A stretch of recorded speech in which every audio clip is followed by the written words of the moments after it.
Bonjour Nathalie Nagy. Bonjour. Vous êtes, je crois, conseillère principale d'éducation. Oui, au Collège République à Nanterre. Très bien. Et vous, Olivier Gelin, vous êtes personnel de direction dans le même établissement? Je suis principal adjoint depuis 3 ans dans cet établissement. Avant, je travaillais en partie à la DAN d'Aix-en-Provence et j'ai intégré le corps des personnels de direction en 2015 où je suis établi dans l'Académie de Versailles. Alors, quand on est à la DAN et qu'on devient personnel de direction, est-ce que d'emblée, dans l'établissement où on arrive, on se met au numérique en faisant en sorte, par exemple, de dématérialiser le carnet de correspondance? Alors c'est un souhait qu'on a eu rapidement avec Madame Nagy, mais qu'on a pu réellement mettre en place que cette année, parce qu'il fallait construire le projet, que c'était important d'avoir l'adhésion des équipes et des familles. Alors, le carnet de correspondance, c'est un petit peu l'affaire des CPE aussi, plus particulièrement. Pourquoi dématérialiser le carnet de correspondance? Alors en fait, on avait l'ENT avec Educorus intégré depuis 6 ans. Enfin là, c'est la 6e année, donc depuis 5 ans. Moi, c'était un souhait que j'avais déjà depuis au moins 3 ans de dématérialiser, puisque dès le départ, j'avais commencé à enregistrer numériquement dans l'onglet suivi de la fiche élève les oublis de carnet. Donc on avait une donnée statistique sur les oublis de carnet qui était extrêmement élevée. Et donc qui relevait quand même d'une problématique liée à l'établissement et sur le fait que, de fait, s'il y avait tant de carnets oubliés, c'était plus un outil de communication fiable et viable. Et donc finalement, c'est par le biais de la fiche élève dans laquelle on enregistrait les oublis de carnet qu'on a dématérialisé le carnet, pour enregistrer les informations qui étaient dans le carnet dans la fiche élève à la place. Alors, je vais un petit peu faire un peu d'humour. Les élèves avaient totalement dématérialisé le carnet puisqu'ils ne l'avaient pas, si je comprends bien. C'est d'ailleurs une des raisons qui nous a poussé à le dématérialiser numériquement. Voilà. Le carnet de correspondance, c'est généralement un objet de tension pour les élèves problématiques. Ouais. Et on a très souvent vu des simples bavardages qui se terminent en exclusion de cours parce qu'il y a refus de donner le carnet, alors que l'enseignant voulait juste le prendre sur le bureau comme un avertissement oral. Et ça se termine mal, voire très mal. Donc c'est un enjeu de tension, c'est un enjeu de tension pour les familles, celles qui n'accédaient jamais au carnet parce que soi-disant il était perdu, gardé par le prof, etc. Et surtout c'est un objet qui au final n'avait aucune fiabilité. Vérifier les signatures des parents, c'est très complexe. Combien de carnets avaient un trait qui signait 10 observations écrites à la fois, des élèves disant de toute façon je l'ai montré mais les parents ne veulent pas signer, ils en ont marre. Et donc on s'est dit il faut qu'on arrête tout ça, et même en termes de pilotage en réception des familles par exemple, avoir des éléments sur un objet papier souvent perdu, déchiré, et sur l'ENT ça posait des soucis, et l'idée de tout centraliser au même endroit c'était vraiment l'objectif. Vous, à votre niveau, dans le travail, a-t-il changé dès lors que vous avez dématérialisé le carnet de correspondance? Alors, on a changé sur un certain nombre de pratiques parce que ça génère un certain nombre d'exports. On a amplifié l'usage des SMS pour alerter les familles sur un certain nombre de points. On utilisait déjà les SMS pour les retards, les absences, les retenues. Maintenant, on les sollicite une fois par semaine pour leur indiquer que leur enfant a reçu des commentaires de la part des enseignants sur leur comportement ou leur travail et qu'ils sont invités à se connecter à l'ENC. Donc on n'est effectivement pas derrière eux pour vérifier qu'ils le font, mais en tous les cas, on a une alerte supplémentaire à destination des familles pour leur dire « regardez l'ENT ». Alors qu'avant, on ne leur disait pas « ouvrez le carnet une fois par semaine ».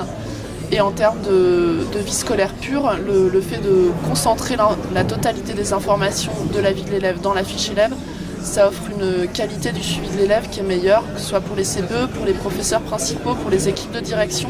C'est-à-dire que n'importe quelle personne de l'établissement qui reçoit la famille ou l'élève a immédiatement l'intégralité de tout ce qui concerne la vie de l'élève, que ce soit les comptes rendus de rendez-vous avec les familles, là qui restent propres à la vie interne de l'établissement, les problèmes posés par l'élève en classe, dans les locaux, en demi-pension, avec les surveillants. On dessine immédiatement un profil d'élève par rapport aussi aux annotations qui sont synthétiques, qui ont été, sur lesquelles on s'est mis d'accord en équipe avec les enseignants, sur les motifs dont ils avaient besoin pour les commentaires de suivi. Donc on a créé certains motifs, mange en classe, on l'avait pas, on l'a créé, c'est pas grave.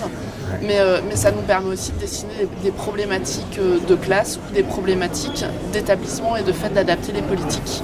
Alors, pour mettre en place ce dispositif, je suppose que le conseil d'administration de l'établissement a été sollicité et je suppose qu'en amont de cette consultation du conseil d'administration, il y a quand même eu des travaux qui ont été réalisés en direction des associations de parents d'élèves. Comment ça s'est passé?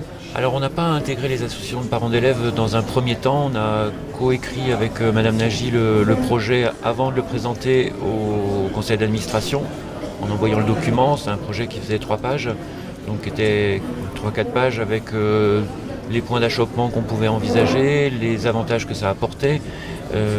Et on l'avait juste présenté aux futurs parents de 6e dans les rencontres des parents de CM2, d'élèves de CM2, et les parents étaient unanimement satisfaits de cette mise en place. Donc on voyait bien qu'il y avait une envie, d'ailleurs au conseil d'administration, certains enseignants se sont abstenus, mais les parents élus ont tous voté de façon unanime en faveur de cette dématérialisation. Les collectivités aussi. Et les collectivités également. Bon, on peut parler du coût aussi. On sait que un carnet de correspondance a un coût induit avec les pertes, les oublis, les 2e, 3e carnets. Même quand ils sont payants par les élèves, on était à avoir le double de carnets par rapport au nombre d'élèves. Bien sûr. Aujourd'hui, parce qu'on a mis en place une carte d'identité de l'élève pour contrôler ses entrées et ses sorties, ne serait-ce que pour ces aspects-là, on est à 40 rééditions de cartes. Les enseignants, comment ils vivent cette nouvelle procédure? Alors, au départ, on en avait certains qui étaient un peu frileux, pas forcément à l'aise avec l'outil informatique, très attachés à l'outil, voilà, à l'objet carnet de correspondance. Pour eux, c'était rapide, ils avaient une fouille à faire sur le carnet. Donc au départ, certains n'étaient pas très contents, en disant oui, mais c'est long, c'est compliqué. Alors après, ça a été un accompagnement. On les a accompagnés, que ce soit en réunion plénière de rentrée, en individuel, en les accompagnant dans leur salle de classe. De la même façon qu'on accueille les nouveaux collègues dans l'établissement en leur montrant comment ça fonctionne, comment l'appel fonctionne, ben là on l'a juste fait pour tous les professeurs. Et on a refait un point à 1 mois de la rentrée en conseil pédagogique où on a repris un certain nombre de choses pour l'homogénéité des pratiques. Et toutes les semaines lors de l'export pour contacter les familles concernant les remarques concernant leurs élèves, les premières semaines, j'envoyais aussi un mail aux enseignants et pas à tous, mais seulement à ceux qui ne rentraient pas correctement les informations pour leur réexpliquer les protocoles sur lesquels on s'était mis d'accord. Il y a eu la création d'un livret à destination des enseignants numérique. Très très bien. Voilà, parce qu'il y a aussi quand même le cahier de texte.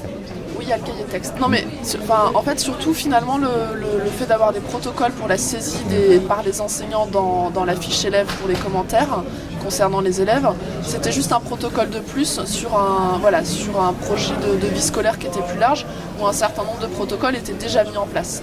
Donc ça a juste permis de reclarifier certains protocoles sur les exclusions de cours, sur les retenues. Ça n'a pas fondamentalement modifié les pratiques. Alors au niveau de l'appréhension du dispositif par les élèves, est-ce que vous avez eu des réactions et est-ce que vous avez eu un effet aussi sur les élèves? Est-ce que par exemple le fait qu'ils soient un peu plus suivis, parce qu'en fait il y a une forme de fiabilité avec le numérique, est-ce que vous constatez une évolution dans le comportement des élèves? C'est toujours très délicat à répondre à une telle question, d'abord parce que ni Mme Nagy ni moi ne sommes dans les classes.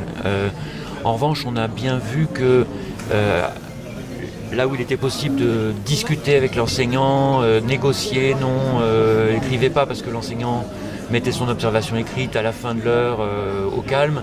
Là, dès que c'est fait en numérique, c'est immédiat, même si le commentaire qui accompagne n'est pas rempli immédiatement, mais le bavardage, ça marche tout de suite. Donc ça a pu, chez certains élèves, freiner certains comportements. Mais après, avec 6 mois d'expérience, on n'est pas en mesure on n'a pas le recul suffisant pour répondre. Mais vous êtes quand même dans un mode de fonctionnement, de généralisation et de mise en application systématique qui vous satisfait? Ah oui, concrètement, on est content. On a plus que doublé les connexions par an et on a aussi augmenté les connexions élèves. Merci beaucoup Nathalie Nagy, merci beaucoup Olivier Gelin. Merci à vous.